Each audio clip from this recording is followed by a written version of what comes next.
भारत देशातले 28 राज्यातले पैलवान ह्यात सामील होणार आहेत. त्याचबरोबर महिलासुद्धा खेळाडू ह्यामध्ये आहेत.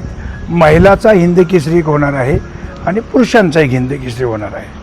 आपल्या महाराष्ट्रातनं सरासरी खोपडे नाना किती केले आहेत आपण टीम?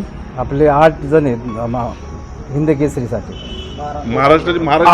आपण आयोजक महाराष्ट्रातले आहे, त्यामुळं नानांनी 3 टीमा केल्यात महाराष्ट्रातल्या. त्यामध्ये 3 पैकी हिंद केसरीला किती आहेत? 12 जण आहेत. 12 जण महाराष्ट्रातले हिंद केसरीसाठी आहेत.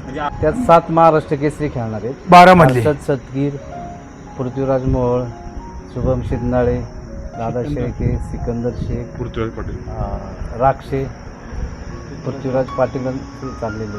आपली यजमान टीम म्हणून अजून एक यजमान टीम आणखी म्हणून आपल्याला एक जादा टीम देतात. आणि मुलीमध्ये अमृता पुजारी महाराष्ट्र केसरी, भाग्यश्री अशा आपल्या ज्या बागडी ह्या आहेत त्या खेळणार आहेत. आणि खालच्या गटामध्ये इंटरनॅशनल पैलवान आहेत, नॅशनल पैलवान आहेत, अशा आपले सगळे मिळून 3 टीम खेळणार आहेत.